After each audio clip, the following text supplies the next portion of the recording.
नमस्कार, माझं नाव रोशन विजय नरवाळे, राहणार धानोरा विटाळी, तालुका नांदुरा, जिल्हा बुलढाणा। हा दूधधंदा मी मागच्या 8 महिन्यापासून करतो आहे स्वतः। याच्या आधी बाबा आजोबा हे करायचे।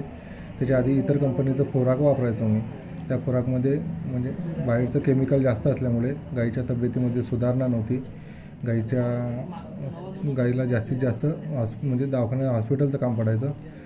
तिथल्या ते गाईच्या शेणाचा वास येणे, गाईचं शेण पातळ होणे, गाईला अन्नपचन होणे नाही, दुधाच्या फॅट एसने व्यवस्थित लागणे नाही, दूध सारखं निघणे नाही। नेमक्या अडचणी सर गाईचा महत्त्वाचा मुद्दा प्रेग्नन्सीच्या आणि गाईच्या डायजेशन सिस्टमच्या। गाईला अन्नपचन होत नाही, जंत होणे वारंवार, गाईवर गोचिडाचा प्रभाव, गाय बिमार पडणे, आजारी पडणे या अडचणी उद्भवायच्या। जेव्हा माझ्या डेअरी फार्मवर अंकुश सरांनी भेट दिली होती एक वेळेस, त्यांनी सर देहात पशुखाद्याबद्दल सांगितलं। त्याच्या आधी मी इतर पशुखाद्य वापरत होतो, त्या पशुखाद्याचे म्हणजे पाहिजे तेवढे रिझल्ट नव्हते।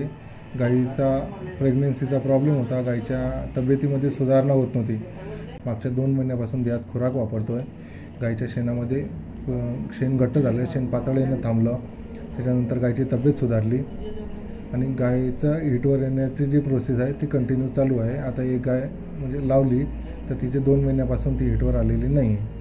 त्याच्यानंतर गाईच्या तब्येतीमध्ये सुधारणा झाली। महत्त्वाचा मुद्दा गाईच्या शेणात फरक पडला, शेणाचा वास येत नाही। तेव्हापासून सर देहातचं खुराक चालू केलं, तेव्हापासून ह्या अडचणी 50% कमी झाल्या आहेत।